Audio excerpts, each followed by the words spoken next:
예수를 이어 하나님 같은 이가 없도다. 그가 너를 도우시려고 하늘을 타고 궁창에서 위엄을 나타내시는도다.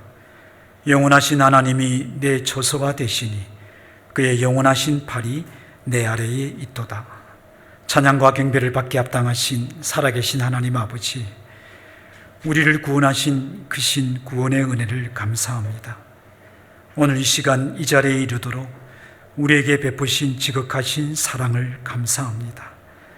하나님 앞에 고개 숙여 감사하오며 영광을 돌리는 주의 거룩한 백성들, 하나님이 기뻐하여 주시고 예배하는 자리에 함께하여 주시옵소서.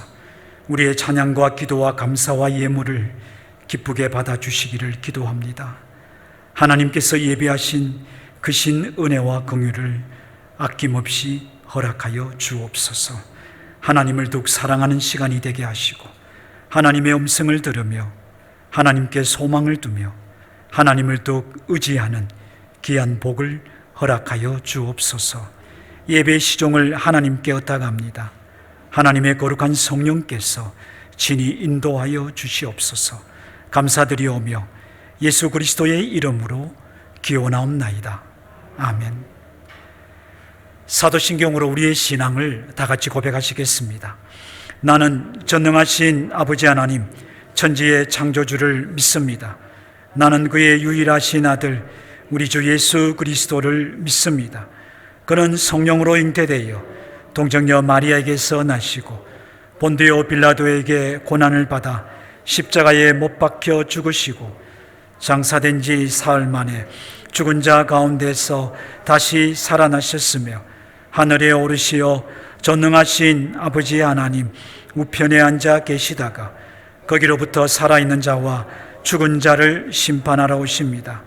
나는 성령을 믿으며 거룩한 공교회와 성도의 교제와 죄를 용서받는 것과 몸의 부활과 영생을 믿습니다. 아멘. 교동문 제96번 어린이 주일에 관한 교동문을 교독하시겠습니다. 보라, 자식들은 여호와의 기업이요 젊은 자의 자식은 장사의 수중의 화살 같으니 이르시되 진실로 너희에게 이르노니 너희가 돌이켜 어린아이들과 같이 되지 아니하면 그러므로 누구든지 이 어린아이와 같이 자기를 낮추는 사람이 또 누구든지 내 이름으로 이런 어린아이 하나를 영접하면 또 아비들아 너희 자녀를 노엽게 하지 말고 오직 주의 교훈과 훈계로 양육하라. 그리하면 늙어도 그것을 떠나지 아니하리라. 아멘. 찬송가 621장 찬양하시겠습니다.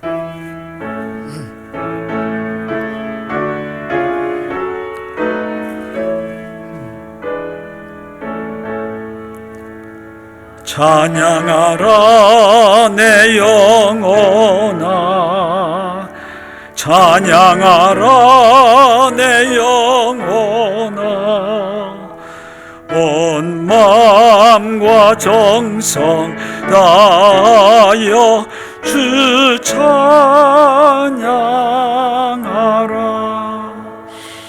경배하라 내 영혼아, 경배하라 내 영혼아, 온 마음과 정성 다하여 주 경배하라.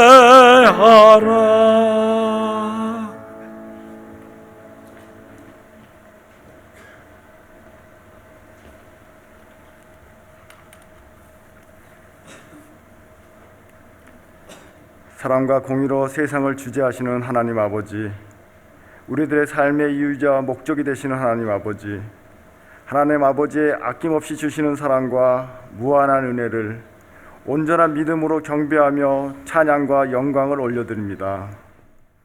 우리에게 가장 좋은 것을 주시고 선하게 인도하시는 하나님 아버지, 5월 첫날 첫 주일 하나님 아버지를 예배할 수 있는 은혜를 주심에 감사를 드립니다. 부족한 저희들이 하나님 아버지의 사랑과 은혜를 기억하고 하나님 아버지만을 높이는 시간이 되게 하여 주시옵소서. 지난 한 주간도 거룩하지 못한 삶을 살았음을 돌아봅니다. 하나님을 아버지라 부르면서도 세상의 유혹에는 힘없이 무너지는 저희들입니다. 저희들의 믿음 없음을 책망하시고 긍휼히 여기사 이 모든 죄악을 용서하여 주시옵소서. 자비하신 보혈의 능력으로 깨끗게 하여 주시옵소서. 무엇보다 오늘은 어린이 주일로 드립니다. 5월은 여러모로 사랑에 대해 많은 생각과 행동을 보이는 달입니다. 특별히 오늘 어린이 주일에 대해 그 의미를 되새기며 진심으로 기념하는 예배가 되기를 원합니다. 하나님 아버지께서 우리들에게 허락하신 귀한 생명의 자녀들을 주님 주시는 똑같은 사랑으로 그 마음 그대로 우리들의 가슴에 품게 하여 주시옵소서. 자비하신 하나님 아버지, 오직 주님만 바라며 주의 전에 엎드린 저희들을 보아 주시옵소서. 믿음의 백성들인 저희들이 육체적으로 정신적으로 부딪히는 모든 어려움을 잘 이겨내도록 때를 따라 돕는 은혜가 충만하게 하여 주시옵소서. 우리들의 믿음을 지켜주시고 가정을, 자녀들을, 그리고 생업을 지켜주시옵소서. 이로 인해 날마다 행복이 넘치고 주님만을 위해 찬양하며 영광 높이게 하여 주시옵소서. 오랜 기간 제대로 활동하지 못하여 허리가 아프고 다리도 아프고 점점 육신이 약해지며 마음까지도 흔들리는 우리들의 부모님, 그리고 항상 교회의 기둥이 되어 주셨던 우리들의 1세대 어르신들, 성령 하나님의 그 크신 팔과 넓은 가슴으로 품어 주시옵소서. 심신의 안정과 위로를, 그리고 평안을 누리게 하여 주시옵소서. 또한 몸이 아파 힘들어하는 성도들, 그 몸도 치유하여 주시사 그 마음에도 주님 주시는 따뜻한 사랑이 전하게 하여 주시옵소서. 다음 주에는 어버이 주일로 드리게 됩니다. 하지만 매년 반복되는 일상이 아니라 우리가 항상 하나님 아버지를 섬기듯 같은 마음으로 항상 부모님을, 그리고 우리 연합공동체의 큰 어르신들을 섬기게 하여 주시옵소서. 우리들에게 이 땅의 사역을 예비하신 하나님 아버지, 좋지 못한 상황으로 미뤄졌던 침선교와 현지 지도자 세미나를 준비합니다. 이 사역으로 인해 오래전부터 섬겨왔던 딸가와 마을렛 지역이 부흥되게 하여 주시옵소서. 저희들은 너무나도 부족하고 약합니다. 하지만 주님 의지하는 큰 믿음이 있기에 그 믿음에 의지하며 한 발 나아갑니다. 준비 과정과 사역 과정 내내 주님의 손길이 임하여 주시옵시고 저희들을 통해 주님께 큰 영광이 될 수 있기를 소망합니다. 우리들을 위해 항상 기도로 온 마음과 정성으로 살피시는 김정석 담임 목사님, 그 마음을 위로하시고 육신의 건강도 보살피사 심령이 더욱 강하게 하시어 길 잃은 어린 양 한 마리에도 마음을 놓지 못하는 선한 목자가 되게 하여 주시옵소서. 오늘도 주님의 말씀 전하실 때 그 강함이 우리 모두의 마음속에 깊이 머물게 하시고 그 말씀으로 한 주간의 삶에 강한 방패가 되는 믿음 갖게 하여 주시옵소서. 함께 동역하는 김정석, 백광호 두 부목사님들에게도 성령 하나님의 은혜로 지혜와 명철함을 주시어 아이들과 성도들을 살피는데 부족함이 없도록 하여 주시옵소서.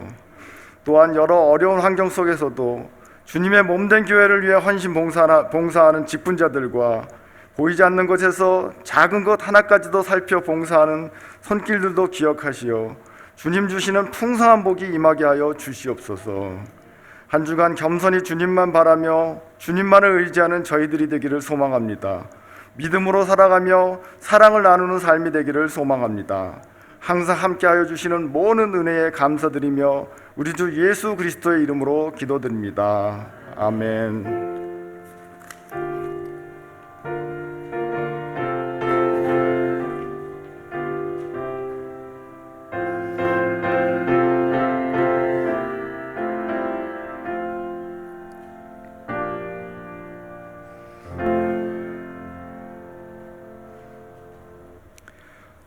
오늘 우리에게 주시는 하나님의 말씀은 신약성경 사도행전의 말씀입니다.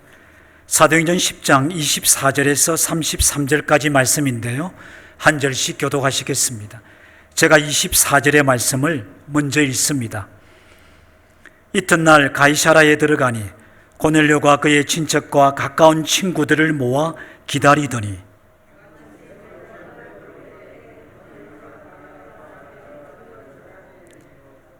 베드로가 일으켜 이르되 일어서라 나도 사람이라 하고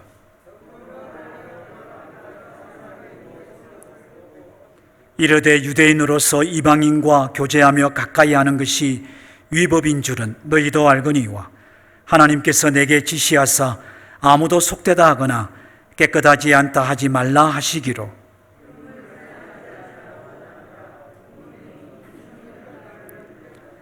고넬료가 이르되 내가 나흘 전 이맘때까지 내 집에서 제9시 기도를 하는데 갑자기 한 사람이 빛난 옷을 입고 내 앞에 서서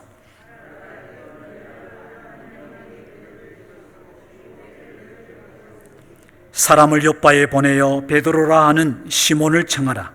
그가 바닷가 무두장이 시몬의 집에 유숙하느니라 하시기로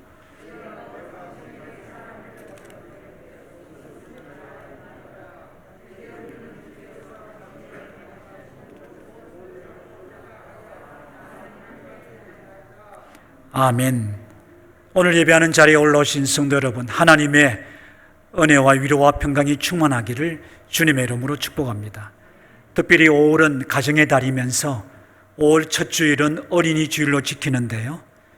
여러분들의 가정에 허락하신 귀한 자녀들, 또 손주들, 믿음의 자손들 하나님께서 축복해 주시고 저들을 통하여 또 여러분들을 위로해 주시기를 진심으로 소원합니다. 이제 자녀가 다 장성하신 어르신들도 많이 계시는데요. 믿음의 자녀들을 통하여 또 여러분들의 남은 생애가 더욱 행복하시고 하나님이 주신 큰 위로와 평강으로 채워지시기를 또한 진심으로 축복합니다. 좌우에 계신 분들 우리가 한번 축복하고 하나님이 주시는 말씀을 함께 나누고자 합니다. 하나님이 당신을 사랑하십니다. 이렇게 축복해 주시기 바랍니다. 하나님이 당신을 사랑하십니다. 여러분, 환절기에 또 날씨가 밤낮으로 갑자기 기온이 떨어져서 우리 연세 드신 부모님들, 어르신들 많이 힘드실 줄 압니다. 젊은 사람들도 또 감기에 조심하셔야 되고 또 코로나가 어느 정도 확산되고 있는지 우리가 정확하게 알지는 모르지만 여전히 우리의 곁에 와 있다라는 생각을 가지게 됩니다. 여러분 건강관리 잘 하시고요. 또 코로나에도 감염되지 않도록 하나님께서 여러분들을 보호해 주시기를 또한 축복합니다. 가정의 달, 그리스도인들의 가정에 대하여 우리가 함께 고넬료를 통하여 주시는 말씀을 살펴보고자 합니다. 여러분, 고넬료는 우리가 잘 아는 사람이죠.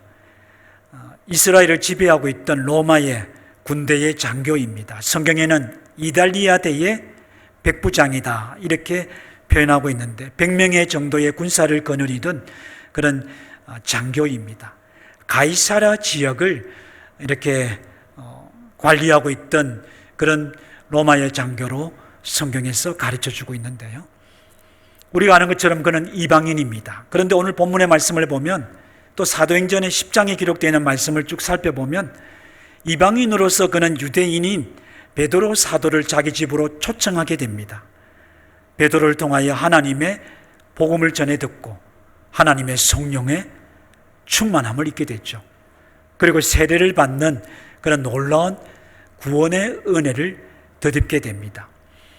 우리가 지금 누구든지 원하면 세례도 받고 누구든지 원하면 하나님의 말씀도 읽고 듣고 볼 수 있는 그런 시대를 살아가니까 너무 당연한 것처럼 보이지만 이방인이 유대인 사도를 집으로 초청하여 복음에 관한 구체적인 말씀을 전해드렸다는 것은 그를 향한 하나님의 은혜와 사랑이 얼마나 지극하신지에 관하여 우리는 생각하게 됩니다. 성령이 그에게 임하였다. 여러분, 성령은 단순한 능력이나 우리의 감정 정도를 이끌어가는 그런 존재가 아닙니다. 성령은 하나님이십니다. 하나님이 그에게 임재하셨습니다. 이방인인 그에게 임하였던 이런 놀라운 역사는 성경은 이렇게 기록합니다. 예루살렘에 있는 사도들과 형제들에게, 이 형제는 이제 그리스도인이 된 초대교회 성도들을 의미합니다. 그들에게는 놀라움이요 큰 충격이 되었다라고 가르칩니다. 왜냐하면 그들은 이스라엘 백성, 즉 유대인을 중심으로 하는 하나님의 구원에 관하여서 생각하고 있었기 때문이죠. 세워졌던 초대교회도 유대민족을 중심으로 형성되어 있었기 때문입니다. 그러므로 고넬료의 사건은 단순한 한 개인에게 임한 놀라운 하나님의 은혜요 구원의 역사로 그치지 않습니다. 고넬료를 통하여 하나님은 그 자신과 또 그 사건을 듣고 알고 있었던 사도들과 초대 그리스도인들에게 하나님의 구원이 유대민족뿐 아니라 이제 이방인들에게도 향하고 있다는 것을 깨닫게 되었다는 것이죠. 교회가 이제 이방인까지 포함한 새로운 교회의 모습을 갖추도록 만들었던 위대한 역사의 시작이다, 이렇게 말씀드릴 수가 있습니다.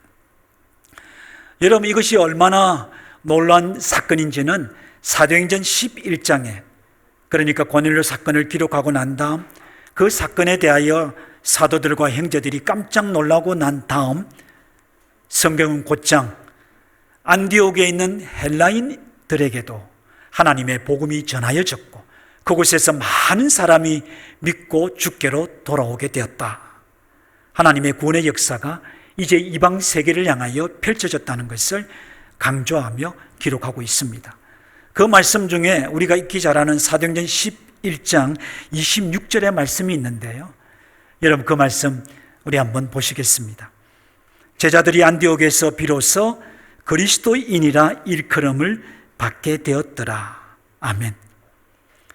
여러분, 이런 성경 구절은 우리가 성경 퀴즈 할 때 막 외워두고 우리가 언제 그리스도인이라고 처음으로 불려졌는가, 안디옥 교회, 이렇게 답을 말하는 정도로 우리가 생각하기 쉬운 말씀이죠. 너무나도 당연하게 여기고 또 우리가 이런 말씀을 볼 때마다 이 말씀을 통하여 하나님께서 우리에게 보여주시고자 하시는 그 진정한 의미를 간혹 놓칠 때가 있기 때문입니다. 고넬료의 사건이 초대교회 사도들과 성도들의 생각을 바꾸어 놓았고 그 바꾼 생각과 더불어 하나님이 안디옥 교회의 부흥의 역사를 만드셨다는 거예요. 그러면서 그리스도인이라고 하는 그 이름을 통하여 하나님의 구원의 뜻을 우리에게 보여주고 있습니다. 무엇입니까? 유대인들과 이방인들까지 포함한 이름이라는 사실입니다.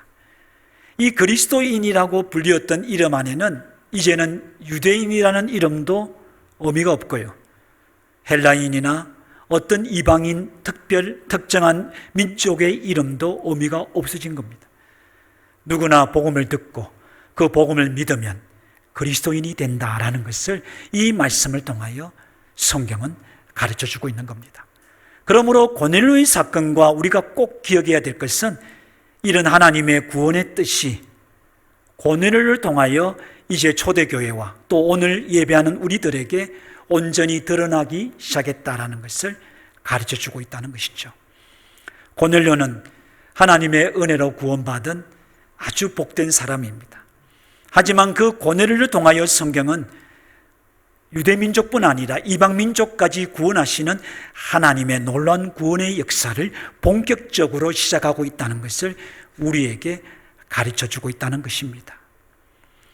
그런데 이러한 성경의 기록을 통하여 조금 더 생각해 보면 이런 놀라운 하나님의 구원의 역사를 고넬료는 알지 못했다는 겁니다. 의도하지도 않았다는 겁니다. 내가 잘 믿고 내가 이렇게 하나님 앞에 놀라운 은혜를 잊게 되면 나 같은 사람이 믿게 되었으니까 하나님의 교회가 달라질 것이고 하나님의 위대한 역사가 일어날 거야 라는 생각을 그는 하지 않았다는 거예요. 단지 고넬료는 하나님을 통하여 얻게 된 구원의 진리를, 그와 그의 가족을 하나님께로 이끌고 또 그와 가까운 사람들을 하나님께로 이끌고자 하는 그런 간절한 마음으로 살았을 뿐입니다.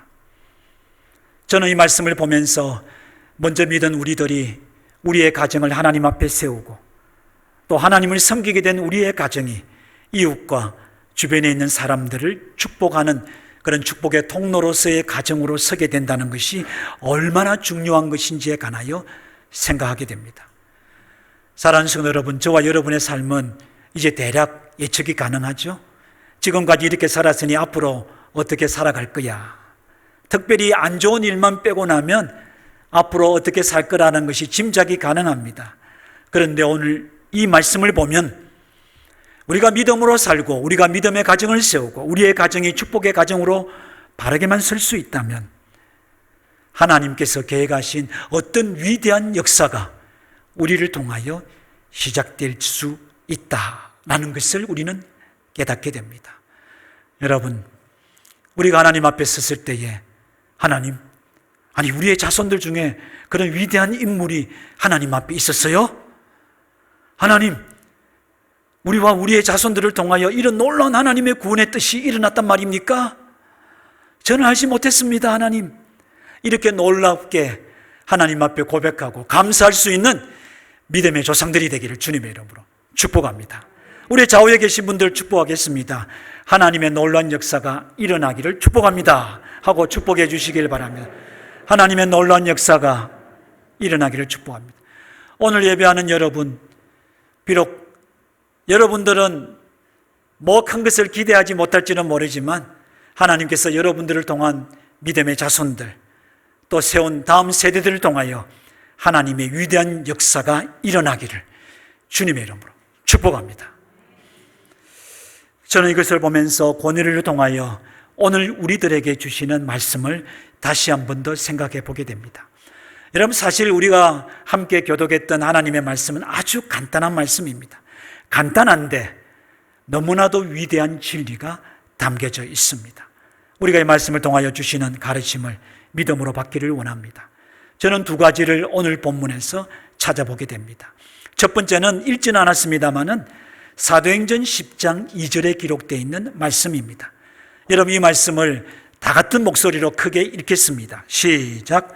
그가 경건하여 온 지방과 더불어 하나님을 경외하며 백성을 많이 구제하고 하나님께 항상 기도하더니. 아멘. 사도행전을 중심으로 기록되어 있는 경건한 사람에 관한 기록은, 여기서 경건하다라고 하는 것은 아직 회심하지는 않았습니다. 하지만 유대인들이 보기에도 인정할 만큼 하나님을 신실하게 믿는 사람을 경건한 자라. 여러분, 당시 로마 사람이죠. 이 로마 사람들이 자기들이 정복하고 있는 이스라엘 땅에 와서 일하면서 군인이지만 직업이잖아요. 그 이스라엘 땅에서 전파되고 믿고 있는 종교에 대하여 관심을 가지는 것, 특별한 경우입니다. 그런데 그런 관심을 통하여 하나님을 만나게 되는 것은 더더군다나 특별한 일입니다. 그들 가운데서 내가 완전히 이스라엘 사람들처럼 개종하지는 않았지만 하나님을 믿게 된 사람이 있었는데요. 유대인들은 그런 사람들을 보며 경건한 자라 이렇게 표현했던 겁니다. 10장 2절에서 읽었던 그라고 하는 사람은 고넬료를 의미하는 것이죠. 즉 고넬료를 대하여 성경은 그가 경건한 사람이라고 말합니다. 그런데 바로 그 다음에 기록되어 있는 말이 아주 중요합니다. 따라해 보실까요? 온 지방과 더불어. 여러분, 거기 한번 따라해 보시기 바랍니다. 온 지방과 더불어. 요즘 아주 이기적인 세상이라서 남편이나 아내나 각자예요.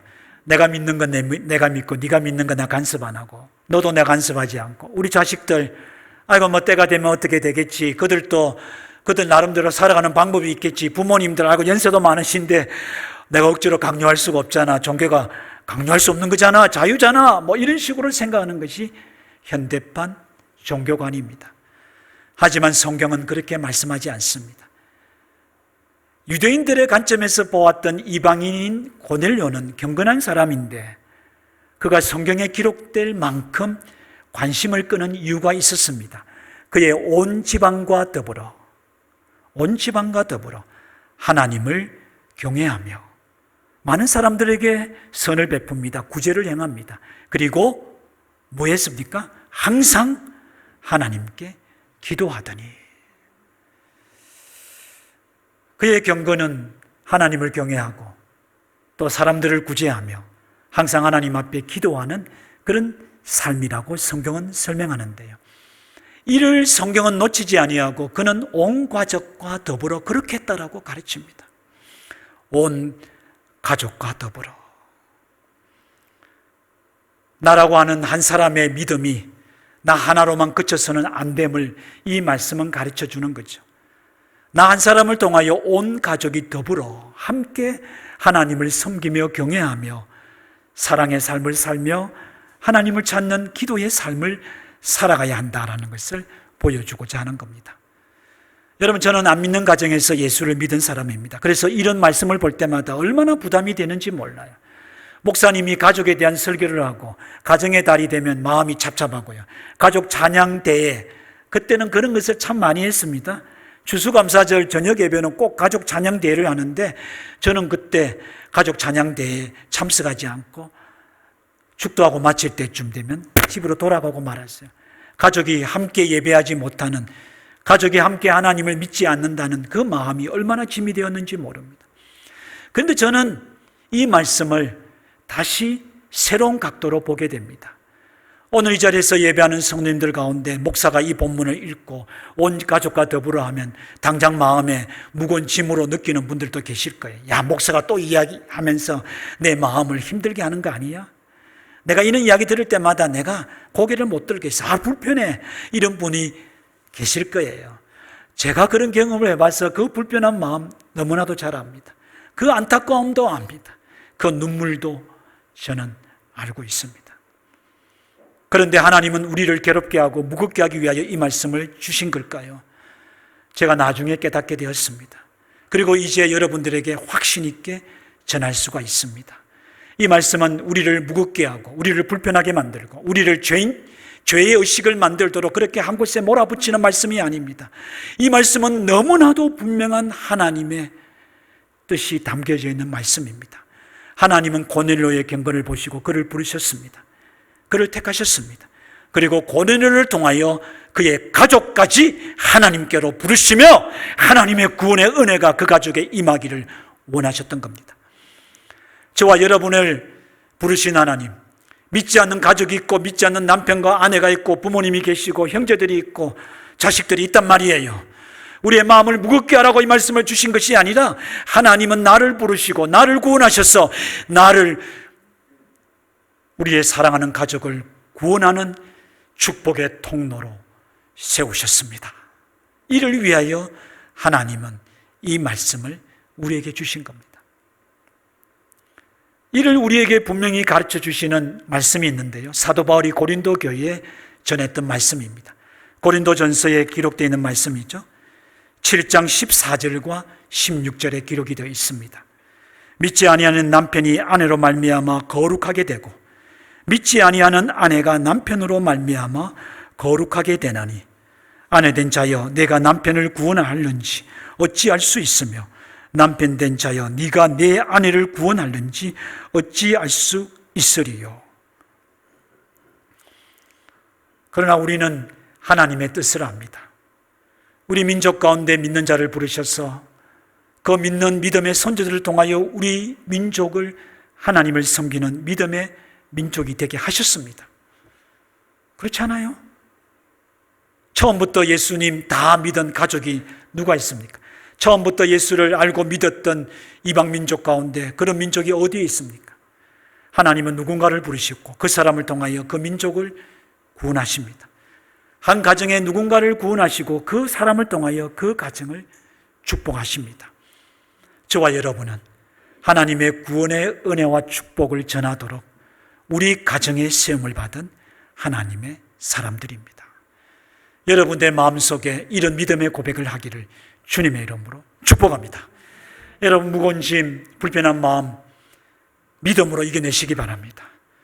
지금은 당장 이루어지지 않은 것처럼 보이지만 그러나 우리의 힘으로 되는 것도 아닙니다. 우리의 노력으로 되는 것도 아닙니다. 그러나 하나님은 분명히 말씀합니다. 우리를 그런 축복의 통로로 세우시고 나를 믿게 하셔서 나의 가정을 구원하게 하시는 하나님의 뜻은 우리가 믿습니다. 이제 우리가 이 믿음을 굳게 붙들고 하나님, 온 가족으로 더불어 하나님을 경외하며 백성을 구제하며 항상 하나님 앞에 기도했던 고넬료와 같은 믿음의 가정 되게 해 주십시오. 이렇게 기도하면 하나님의 역사가 이루어질 줄로 믿습니다. 그렇게 기도하는 우리들을 하나님은 축복하실 겁니다. 그렇게 기도하며 평생 하나님 앞에 엎드린 우리들을 하나님은 품에 안아주실 것입니다. 착하고 충성된 종아, 수고했다라고 말씀하실 것입니다. 그런 칭찬을 듣는, 그런 복을 받는 성도들이 되기를 주님의 이름으로 축복합니다. 아멘. 두 번째, 고넬료를 통하여 우리에게 주시는 말씀이 있는데요, 여러분, 이 말씀을 읽기 전에 당시의 배경을 조금 제가 설명하고자 합니다. 우리가 다 아는 말씀인데요, 하나님은 고넬료의 기도와 구제를 기억하셨다. 내 기도와 구제가 내게 상달되었다, 이렇게 말씀을 하십니다. 고넬료가 무엇을 기도했을 거라고 생각하십니까? 로마의 백부장이니까 이제 천부장 정도는 되어야지.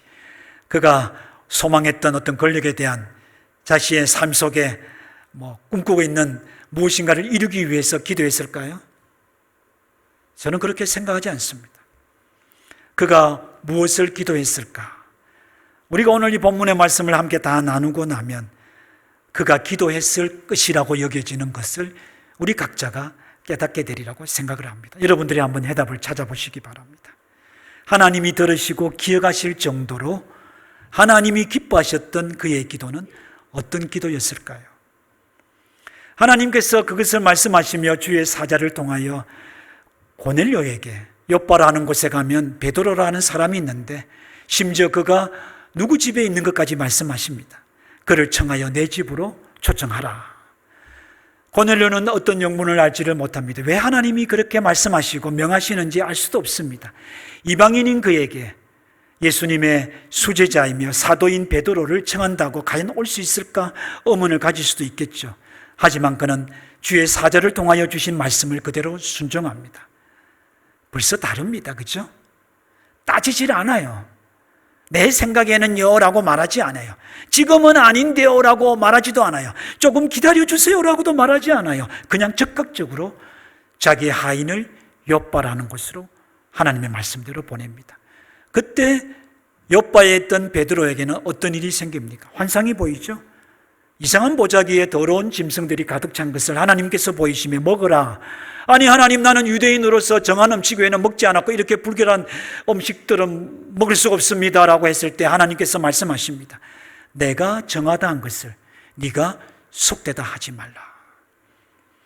그때 하나님의 성령께서 음성을 발하십니다. 사람이 오고 너를 찾을 테니까 따라가라. 고넬료가 보낸 종이 와서 여차여차 이야기를 하죠. 그는 유대인으로서 이방인의 집에 초청을 받아 가는 것은 위법입니다. 사도인 그에게 아주 나중에 난처하게 될 수 있는 상황에 빠지는 거예요. 곤란한 일이 생길 수가 있는 겁니다. 하지만 베드로도 어떻게 합니까? 따지지를 않습니다. 토를 달지 않습니다. 그거 말고 다른 것은 내가 다 하겠는데 그것만은 제발 시키지 마세요. 우리가 늘 변명할 때 하는 말이 그거 아닙니까? 아이고 제발 그것만은 시키지 마세요. 내가 뭐든지 할 테니까요. 근데 사실은 그것도 하기 싫으면 다른 것도 하기 싫은 일은 하기 싫은 거예요. 그런데 베드로는 그대로 순종하고 따라갑니다. 그 베드로가 하인들을 따라 고넬료 집에 도착하는 장면이 오늘 저와 여러분이 읽었던 교독했던 본문의 말씀의 내용입니다. 그때 어떤 장면이 베드로의 눈앞에 펼쳐졌습니까? 여러분 24절 말씀입니다. 이튿날 가이사라에 들어가니 고넬료가 그의 친척과 가까운 친구들을 모아 기다리더니. 아멘.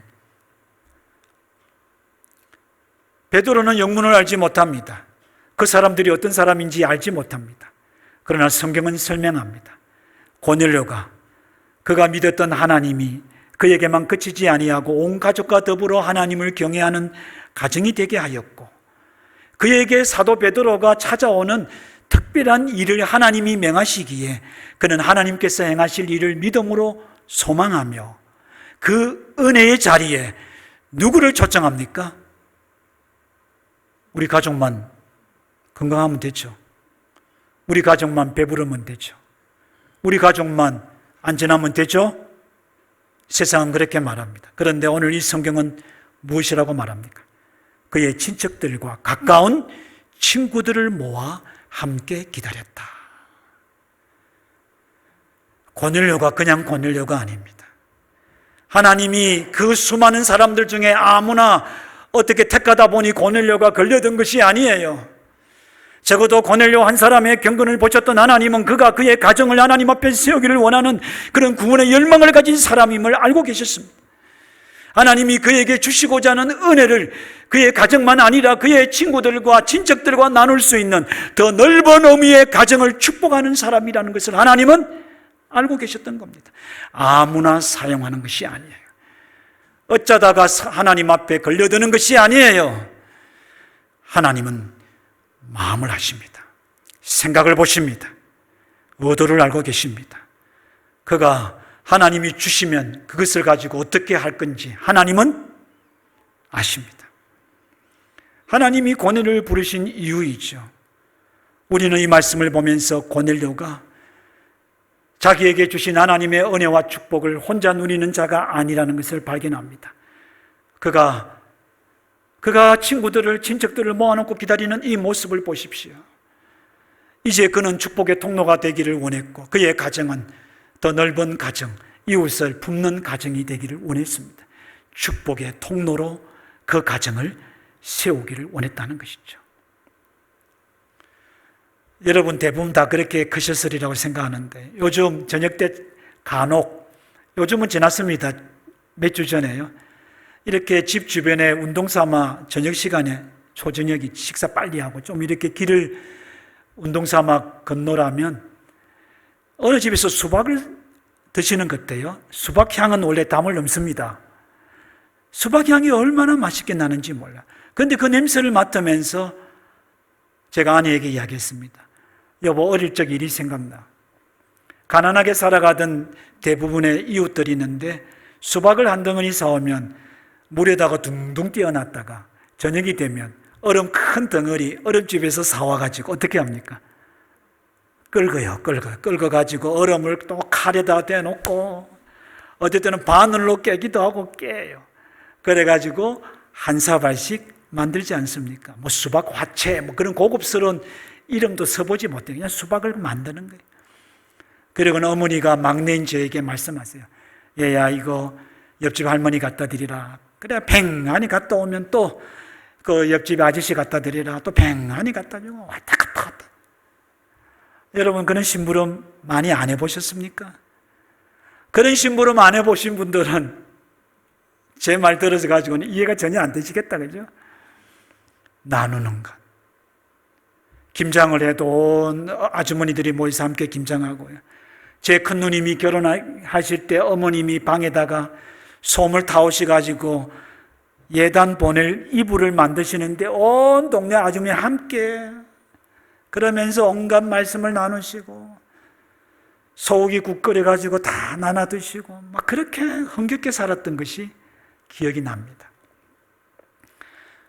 여러분, 우리에게 주신 하나님의 은혜와 구원의 축복도 그렇게 하라고 고넬료를 통하여 가르쳐 주었던 거예요. 가르쳐 주고 있는 겁니다. 고넬료는 축복의 통로였습니다. 그의 가정은 축복의 통로가 되기를 원했습니다. 그런데 이거는 하나님께서 아브라함을 부르시면서 아브라함을 통하여 그 한 사람을 통하여 하나님이 가지고 계셨던 놀라운 구원의 계획과 일치합니다. 어디에 기록이 되어 있습니까? 창세기 12장 3절입니다. 땅의 모든 족속이 너로 말미암아 복을 얻을 것이다. 아멘. 여러분, 나는 복 없는 사람이라 지지리도 이렇게 그냥 살아가는 거야 라고 말씀하지 마십시오. 그리스도인 모두에게 주신 말씀입니다. 너로 말미암아 복을 얻으리라. 모든 족속이 너로 말미암아 복을 얻으리라. 하나님이 선언하셨습니다. 가난해도 가난한 대로, 힘이 없어도 힘이 없는 대로, 남들이 어떻게 말하든 남들이 나를 어떻게 평가하든 하나님은 나를 통하여 하나님의 놀라운 축복을 많은 사람들에게 전하도록 나를 그렇게 부르시고 세워주셨습니다. 따라해 봅시다. 나는 축복의 통로입니다. 옆에 분을 축복하겠습니다. 당신으로 말미암아 많은 사람, 좀 말이 긴데요, 빨리 하십시오. 당신으로 말미암아 많은 사람이 복을 얻기를 바랍니다 하고 축복하시기 바랍니다. 당신으로 말미암아 많은 사람이 복을 얻기를 축복합니다. 이거를 좀 짧게 말할 수 없습니까? 그게 바로 축복의 통로가 되세요. 가정의 달을 맞이하여 성도 여러분, 우리 부모님들, 어르신들, 자녀들 교육시키고 또 기르시고 입히시고 먹이시고 또 나이가 다 들어 성인이 됐는데도 또 하나라도 더 주고 싶으시가지고 또 주셔놓고도 주지 못한다고 그렇게 자책하며 오늘까지 사시지 않습니까? 여러분, 이 말씀이 여러분들에게 또 새로운 은혜가 되기를 바랍니다.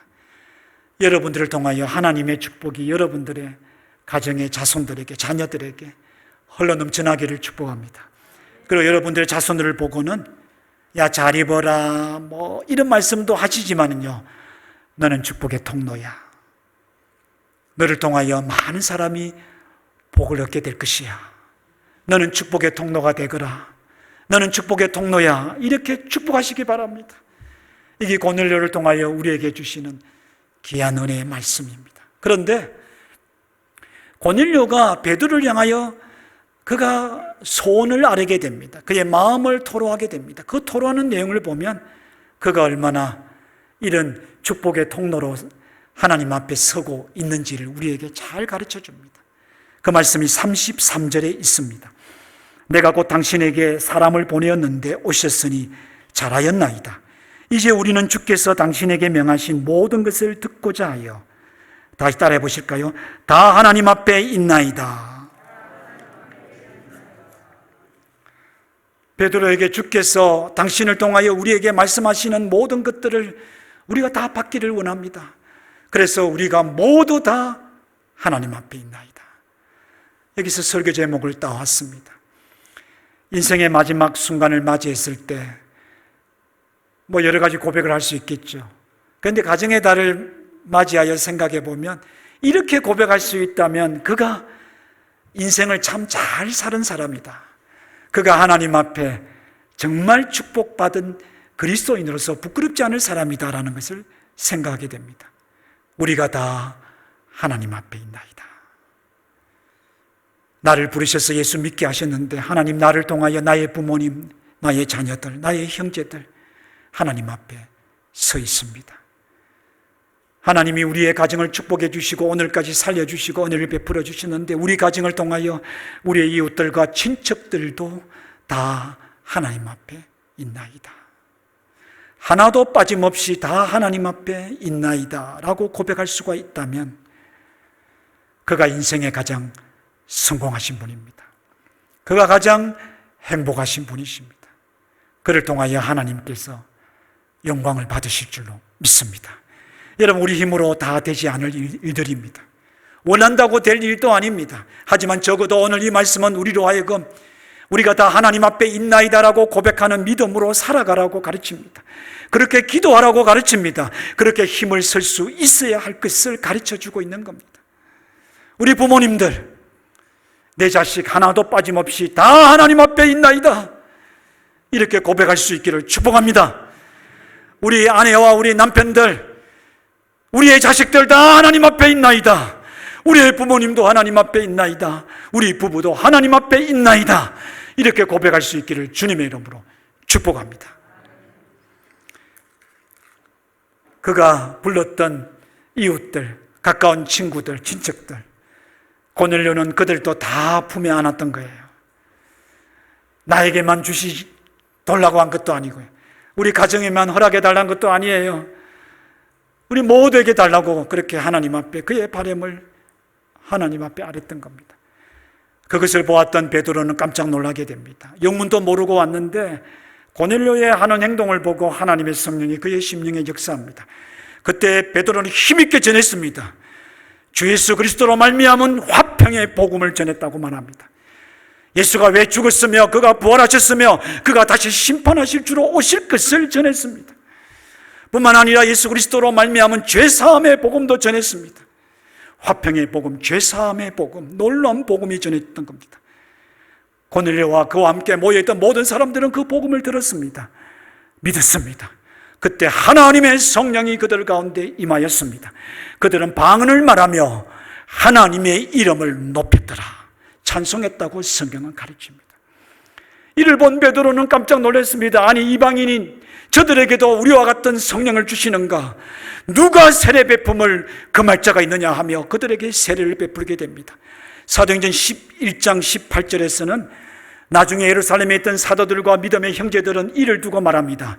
이방인들에게도 우리에게 주신 생명 얻는 회개의 역사를 허락하셨다고 말합니다. 구원을 베풀어 주셨던 겁니다. 사랑하는 성도 여러분, 세상에 이것보다 더 귀한 것이 어디 있겠습니까? 죽으면서 생명으로 옮기는 축복이 임하였던 겁니다. 사망과 저주에 빠져있던 자들이 하나님의 자녀가 되는 영광스러운 자리로 옮기게 된 놀라운 역사가 일어났던 겁니다. 한 사람 고넬료를 통하여 그의 온 지방과 친척들과 가까운 친구들에게 하나님의 놀라운 구원의 은혜가 임하였습니다. 이 자리에서 예배하는 성도 여러분, 요셉이 받았던 축복을 여러분 기억하십니까? 보험성으로도 만들어져 있습니다. 샘 곁에 심어진 나무의 무성한 가지가 무엇을 넘었어요? 담을 넘었도다. 이게 요셉에게 주셨던 그의 아버지의 축복입니다. 하나님이 우리에게 주시는 축복입니다. 여러분 잘 되시기 바랍니다. 건강하시고 행복하시기를 바랍니다. 여러분의 가정이 복되시기를 바랍니다. 거기서 그치지 마시고요, 요셉에게 주셨던 그 놀라운 축복처럼 여러분들에게 주셨던 축복이 담장을 넘는 넘쳐나는 축복이 되기를 주님의 이름으로 축원합니다. 그래서 여러분들이 하나님 앞에 서는 날, 하나님, 우리가 다 하나님 앞에 있나이다. 내가 수고하고 애썼던 일들, 내가 괴롭고 힘든 상황 속에서도 견뎌왔던 모든 것들, 내가 이 믿음을 위하여 그렇게 간절히 소원하며 그렇게 하나님 앞에 엎드렸던 그 모든 눈물들, 마지막 하나님 앞에 서는 그날에 하나님, 우리가 다 하나님 앞에 있나이다, 이렇게 고백하시고 잘했다, 착하고 충성된 종아, 여러분들의 이름이 존귀히 높임을 받는 그런 거룩한 성도들이 되기를 주님의 이름으로 축복합니다. 찬송가 559장 다 같이 찬양하시겠습니다.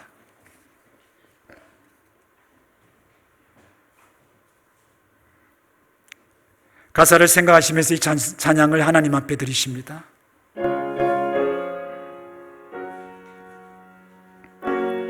여러분들의 자녀들과 부모님들, 형제들을 생각하면서, 이웃들을 생각하면서 찬양합니다.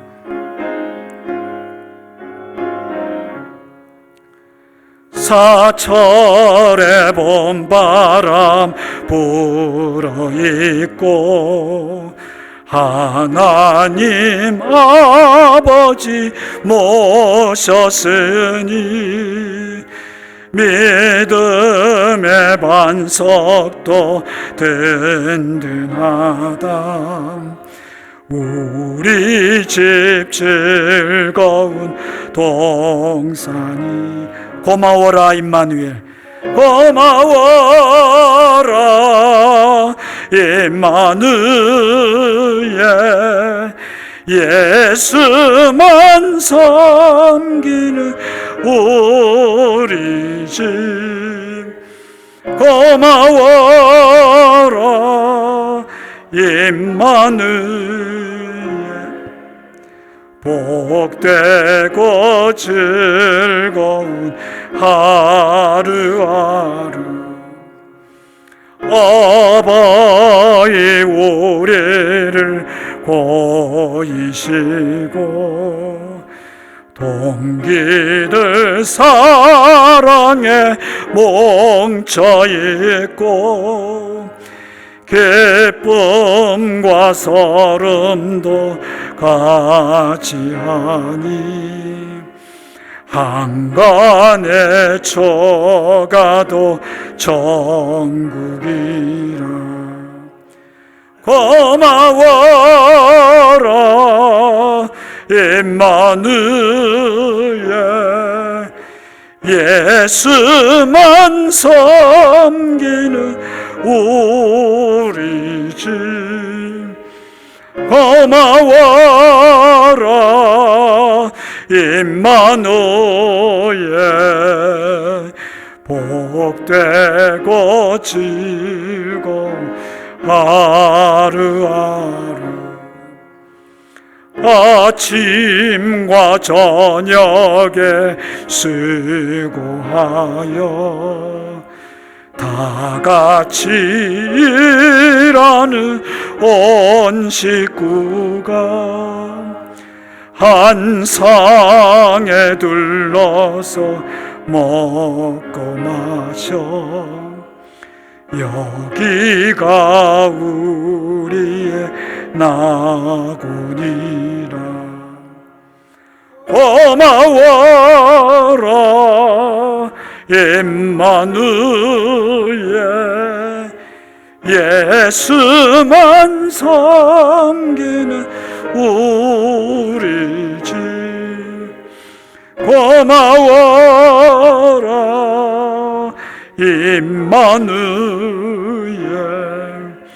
복되고 즐거운 하루하루.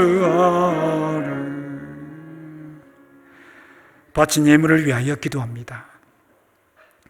주께서 구원하시며 사랑하신 주의 자녀들, 하나님 앞에 믿음으로 예물을 드립니다. 감사함으로 드리며 주의 나라와 이웃을 위하여 또한 귀하게 드립니다. 주 이런금을 드리며 하나님께서 맡겨주신 직분을 충성함으로 또한 사랑함을 예물로 드립니다. 하나님이 모든 것 기쁘게 받아주소서. 주의 나라와 복음을 위하여, 이웃을 위하여 거룩하게 사용하여 주옵소서. 믿음대로 축복하시고 감사하는 동 넘쳐나게 하시며 이웃과 세상을 품는 축복의 통로로 살아가게 하시고 착하고 충성된 종이라는 존귀한 이름을 저들에게 허락하여 주옵소서.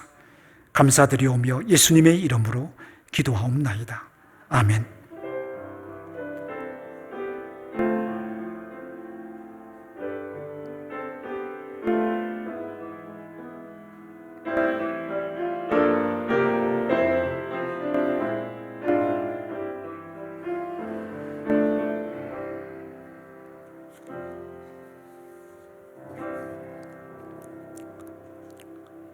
세 달 5월을 허락해 주신 하나님께 영광을 돌립니다. 이번 5월에도 하나님께서 여러분들과 여러분의 가정과 자녀들을 축복해 주시기를 바랍니다. 특별히 연세가 높으신 어르신들과 또 몸이 불편하신 우리의 부모님들이 많이 계십니다. 하나님께서 위로해 주시고 주의 손으로 어루만져 주셔서 치유하시고 회복시켜 주시기를 진심으로 소원합니다. 오늘은 어린이 주일로 지킵니다. 앞서 말씀드렸습니다마는 다시 한 번 더 여러분들의 자녀들과 자손들을 축복해 주시기를, 그들을 하나님께서 귀하게 여기시고 또 선하게 인도해 주시기를 주님의 이름으로 축복합니다. 여러분, 다음 주일은 어버이 주일로 지키는데요, 우리 성도님들, 우리 교회의 어르신들, 부모님들, 또 함께 계시지는 않지만 떨어져 계시는 우리의 부모님들 마음으로 존경하며 사랑하는 마음을 드리시기를 바랍니다. 뿐만 아니라 하나님께서 은혜와 위로로 베풀어 주셔서 지금까지 애쓰신 모든 일들에 아름다운 열매가 있게 하시고 남은 생애가 하나님의 위로로 충만하기를 진심으로 소원합니다. 이를 위해서 여러분들 또한 기도해 주시기를 부탁을 드립니다. 5월 중 주요 행사를 계속 강구해 드리고 있는데요, 여러분, 다음 주일이 지나고 나면 9일부터 11일까지의 딸가 그리고 마을내 지역에 있는 현지 두 교회에서 그 지역에 있는 성도들과 이웃들을 대상으로 침성교를 거행하게 됩니다. 그래서 다음 주일 예배를 마치면 곧장 침성교회 팀이 이제 딸가 지역으로 출발하게 될 텐데요, 여러분이 보시고 있는 이 포스터는 그쪽 현지 교회에서 작성한 겁니다. 자신들이 저것을 만들어 놓고 이웃 교회에 또 많은 이웃들에게 지금 홍보를 하면서 그렇게 또 복음을 전하고자 하는 통로로 삼고자 하고 있습니다. 함께 가실 분이 계시면은 우리 김정석 목사님에게 말씀하시고요, 가지는 못하더라도 이 사역과 또 현지인들을 위하여 여러분들이 함께 하고자 하는, 후원하고자 하는 마음이 계시면 이 또한 우리 김정석 목사님에게 말씀해 주시면 감사하겠습니다. 여러분들의 많은 기도를 부탁을 드립니다. 강고는 이상입니다. 몸이 불편하신 어르신들은 앉아 계시고요. 그 외의 성도님들은 자리에 일어나셔서 220장 하나님 앞에 찬양하시겠습니다. 우리 이 찬송을 마음에 새기시면서 찬송하시겠습니다.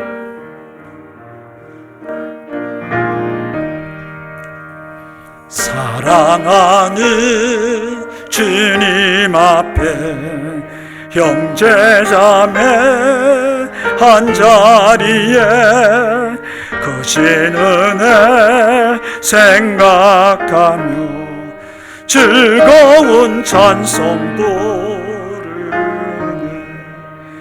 내 주 예수 본을 받아 모든 사랑 내 몸같이 환난 근심 위로하고 진심 사랑하세.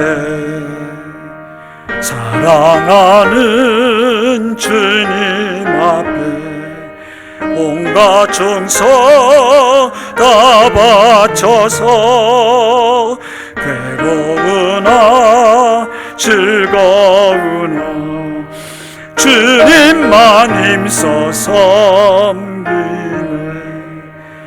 우리 주님 거룩한 손 제자들의 발을 씻어 남 섬기는 종의 돌을 몸서에 보이셨네. 사랑하는 주님 예수 같은 주로 섬기나니 한 피 받아 한 몸 이룬 형제여 친구들이요 한 몸같이 친밀하고 음으로 하나 되어 오래전에 하신 뜻을 지성 진행하세. 지금은 우리 주 예수 그리스도의 은혜와 하나님 아버지의 크신 사랑과 성령의 교통하심이 하나님의 지극하신 은혜와 사랑을 감사하며 우리를 통하여 이루고자 하는 그 귀한 뜻을 믿음으로 받들고자 하는 고개 숙인 주의 백성들의 머리 위에와 저들의 가정과 자녀들과 허락하신 거룩한 생업의 터전 위에 엄밀한 곳 골방에서 하나님만을 바라보고 있는 주의 백성들의 머리 위에와 우리에게 허락하신 다음 세대들 귀한 믿음의 자손들의 머리 위에 그리고 우리가 살아가는 이 땅 위에 이제로부터 영원토록 함께 있을지어다. 아멘.